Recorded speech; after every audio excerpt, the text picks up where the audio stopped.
Bonjour Madame Ding Ding, comment ça va? Bonjour, ça va? J'ai mon ding-ding.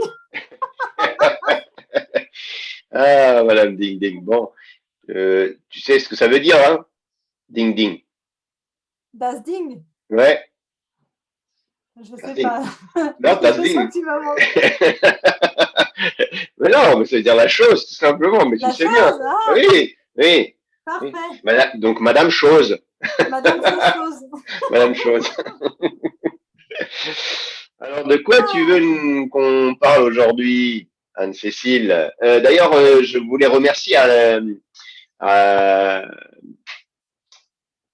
mince alors, j'ai un trou de mémoire. Nia? Merde, Pas le trop. con.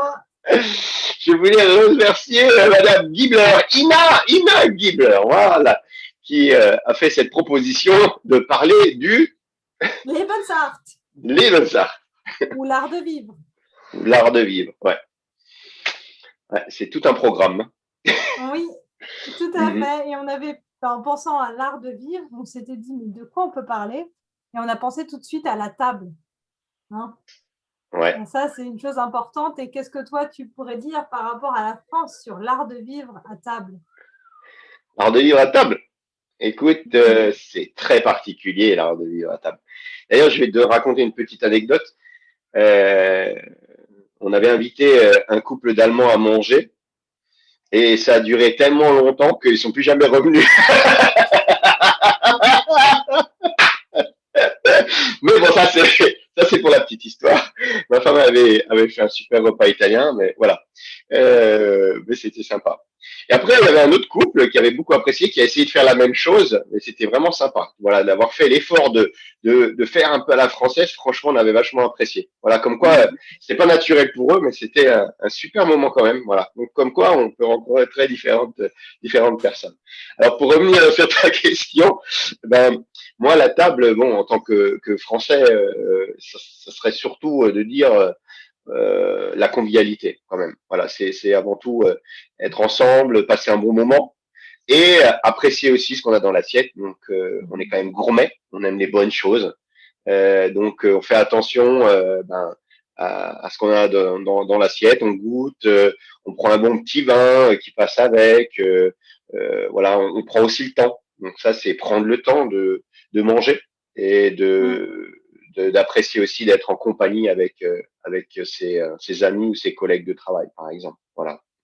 Donc voilà ce que ça représente pour moi la table. Est-ce que tu as d'autres choses à ajouter peut-être sur la table en France? Euh, non, à part le fait qu'on aime bien manger, qu'on prend notre temps, les pâtisseries, ça c'est quelque chose qui est super important. Mhm. Les petits délices, en fait, les petits plaisirs de la vie euh, qu'on peut avoir. Ouais. Ben oui, on a beaucoup de variétés. Moi, c'est ce que je remarque aussi dans la gastronomie française. Donc, les spécialités, les fromages, les vins, Il y en les a sans pâtisseries, le fin. pain, les croissants, les petits chocolats, voilà, toutes ces choses-là quand même qui font cette variété en France. Et si Mm. tu me parlais toi de l'Allemagne, puisque tu vis à Stuttgart, donc raconte-moi un peu comment c'est chez toi.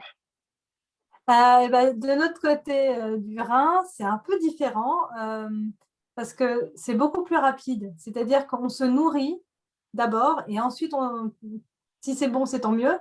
Et je pense que je suis tombée dans la seule famille allemande qui a cet esprit de prendre son temps et de bien manger. Mais pour ce que j'ai pu expérimenter ailleurs, il y a vraiment cette idée de on mange pour se nourrir. Voilà, il Hein, faut que ce soit efficace, il faut que ce soit rapide. Si un repas dure plus de 30 minutes, c'est un miracle pour un Français.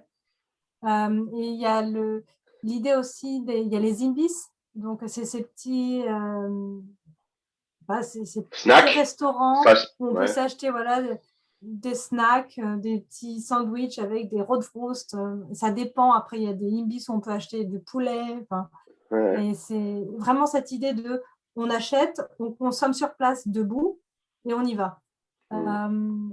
Et je crois qu'il y a aussi une différence qui est assez importante, c'est que quand on va au restaurant, il y a pas vraiment, il y a des restaurants allemands bien sûr, mais on va souvent chez l'italien. Ça, c'est très, très, très répandu et Mm. ils sont surtout très bons. Enfin, pour ceux que j'ai pu essayer jusqu'à présent, ils étaient très bons. D'accord. Ouais, ouais, c'est sympa. Ouais, intéressant tout ce que tu nous dis. Mhm. Et si on parlait des loisirs, ça fait partie aussi de l'art de vivre, les loisirs, le Freizeit. Euh, Qu'est-ce que tu nous dirais un petit peu sur l'Allemagne, par exemple? Comment toi Comment je le perçois? comment tu le Bah perçois? Ou déjà, comment même on a regardé un petit peu aussi, faut dire, on a ouais, on s'est recherché un petit peu pour renseigné. regarder, se renseigner, mais Ouais. voilà, Et, qu'est-ce qu'il en est ressorti? et ce qui était intéressant déjà, c'est de voir qu'on a des horaires, des vies qui sont assez en décalage. Les Allemands commencent beaucoup plus tôt à travailler et Mhm. donc ils commencent aussi enfin, ils finissent beaucoup plus tôt le travail. Les enfants qui vont à l'école, ils vont à l'école jusqu'à 13 heures, donc ils ont l'après-midi. Et Mhm. la vie associative, elle est très importante. Et tu me disais, toi, qu'il y avait des minibus, par exemple, qui venaient récupérer les enfants pour les amener à leurs activités. Ouais. Euh, Après, moi, j'ai vécu à Paris, à la campagne, ça n'existait pas. Enfin, on y allait Mhm. tout seul. Donc, il y a une autre organisation, la musique. Je ne sais plus si c'est toi ou moi qui l'a lu, mais la musique classique, je crois que c'est 88% des Allemands qui disent que ça fait partie de leur culture et de Mhm. leur héritage culturel. Il y a 10% de musiciens amateurs en Allemagne et je crois que c'est contre 5% en France. Ouais, tout à fait. Donc, Mhm. il y a vraiment une culture de la musique et les associations, la vie associative est très développée en Allemagne. Et Mhm. toi, en France, tu dirais que c'est comment?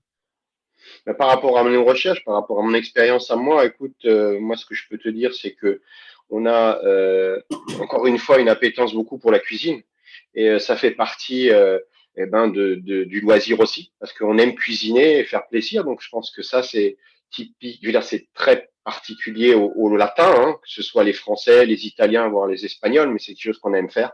Donc, ça, c'est une partie de nos loisirs aussi et de notre temps libre. Par contre, ce que je dirais, c'est qu'à partir du moment où on termine tard le travail et que les femmes travaillent aussi en France, ce qui est moins bien vu en Allemagne, hein. Il faut savoir que quand on est Mhm. enceinte, souvent on demande de rester à la maison parce que c'est mal vu par les autres. Donc c'est quand même le marathon parce que les parents, pour s'organiser après le travail, c'est la course pour ramener les enfants à la musique ou au sport. Ensuite, si on en a deux ou trois, bah là, ça devient encore beaucoup plus difficile. Donc, je dirais que c'est quand même la course, quoi. Et on finit évidemment plus tard. Les activités aussi finissent plus tard, mais les enfants commencent l'école aussi un peu plus tard. Bon, à part en Alsace où on commence quand même assez tôt par rapport peut-être à d'autres régions de France. Mais voilà un petit peu comment je le perçois. En tout cas, il y a une chose aussi qui est intéressante de noter, c'est que les Allemands travaillent 40 heures en moyenne, hein, 39-40 heures, alors que nous travaillons 35. Ben c'est 4 heures de plus ou de moins, on va dire, par semaine, c'est énorme. Et du coup, on se rend compte que les Français, dans les statistiques, ils ont à peu près 1 heure pour la sociabilité. Et là, Ouais. c'est vraiment typique aussi des Latins où on a besoin de cette sociabilité. Ça peut être aller boire un coup avec quelqu'un, ça peut parler avec une maman, un papa à l'école. Voilà, cette sociabilité qui est certainement plus présente que chez nos confrères allemands, voilà, qui sont plutôt sur allez hop, dépêche-toi vite vite, je dois finir ça. Donc je mange vite. Voilà, je vais vite un peu à gauche à droite et je prends moins le temps d'eux. Voilà, c'est un petit peu moi ce Mhm. que je peux te dire de ce que je voilà ce que je vis en France par rapport à mon expérience en Allemagne. Ouais, ouais, ouais. Voilà. Et En je tout cas, sais tu as de la plus, on avait chance. Pardon, je te quoi? coupe, mais tu as de la chance d'être dans une famille qui prend le temps de manger. C'est génial, donc c'est appréciable, Ah ouais, c'est rare. Mhm. Et c'est là où on peut aussi voir les différences qu'on a à table, parce on a parlé de l'aspect de manger, prendre du temps ou prendre moins de temps, mais il y a aussi les formalités, les Ah, bonnes manières qui sont assez différentes entre la France et l'Allemagne. Et je ouais, me rappelle avoir été très choquée quand je suis arrivée dans ma belle famille et que le repas n'était pas encore servi, que les gens commençaient à manger, quoi. J'ai dit, mais il faut attendre là, les gens. Enfin, c'est quoi ça? Dans ma ouais, tête de française, on m'avait appris à attendre que tout le monde soit servi. On m'autorise à manger pour pouvoir y aller. Ça a été assez. Ouais, ça a été choquant, mais sur, maintenant sur, je suis habituée. Et quand je retourne surprenant. en France, il faut que je fasse gaffe. Ben, écoute, moi, ma femme est italienne et en fait, ils attendent pas non plus. Et moi aussi, Ils j'étais s'attendent pas non surpris. plus. Dès que c'est sur la table, il faut te servir parce que sinon, t'as plus rien. Donc, moi, j'ai compris comment ça marche. Et aujourd'hui, je peux dire que je suis un des premiers à table, surtout quand il y a des choses qui sont bonnes à manger. Donc, mais c'est ça c'est quand on est nombreux sur une table, tu sais. Donc, je me mets toujours avec les hommes parce que je sais que voilà, donc je sais où me placer. Mais ils ont une manière aussi différente d'apprécier la cuisine. Et en général, ils mettent tout sur la table et on se sert. Voilà, c'est comme ça. Et après, il faut quand même tourner. Hein. Mais voilà, c'est juste pour te dire qu'en Italie, il y a des choses similaires. Et entre nous, je te dirais qu'avec un peu d'expérience, les manières c'est bien, mais au bout d'un moment ça devient pompeux. Et je trouve que ça ne veut pas dire que c'est pas convivial. Et on passe aussi un bon moment. Donc moi, ça me choque plus. Voilà, c'est pas quelque chose qui me choque. Après, quand il y en a assez, comme en Italie, de toute façon, tu peux te servir avant ou après, il y en a toujours qui restent, donc il n'y a pas de problème. Alors qu'en France, on va peut-être plutôt avoir des portions un peu plus petites. Et du coup, c'est vrai que s'il y en a, il ne va pas en rester autant. Ça, c'est possible aussi. Tout à fait. Voilà. Tout à fait. Écoute, ouais, qu'est-ce que tu as fait bon, je sais pas, ouais, ça fait 10 minutes, ouais, c'est vrai, on a 10 minutes là, je crois. On va parler de quoi la prochaine fois, dis-moi, Anne-Cécile J'ai oublié. Ah, t'as oublié, mais c'est pas grave. Moi, j'ai pas oublié. Donc, on avait parlé des voyages. Voilà, oui, le voyage, les autoroutes, voilà, les déplacements. Voilà, donc on va vous parler de ça. C'est aussi Ina qui nous en a parlé. Et puis après, certainement qu'on pensera de nouveau à notre ami, comment il s'appelle, tu disais? Philippe Vaillant. Philippe Vaillant qui nous a parlé de la compétitivité. Donc, ça peut être intéressant. Ouais. On dit comment, Anne-Cécile, là? Compétitivité, j'ai réussi. Wow, bravo. Elle a réussi, super. Cool. Bon, bah écoute, je te souhaite encore une bonne journée et puis je te dis à très bientôt. C'était un plaisir, comme d'habitude, d'échanger avec toi. Et à vous tous, à bientôt. N'hésitez pas à mettre vos commentaires, en tout cas. Et à partager des idées de thèmes pour qu'on puisse continuer nos minutes très longues franco-allemandes. Nos minutes, tu sais. Salaud. À plus, ciao.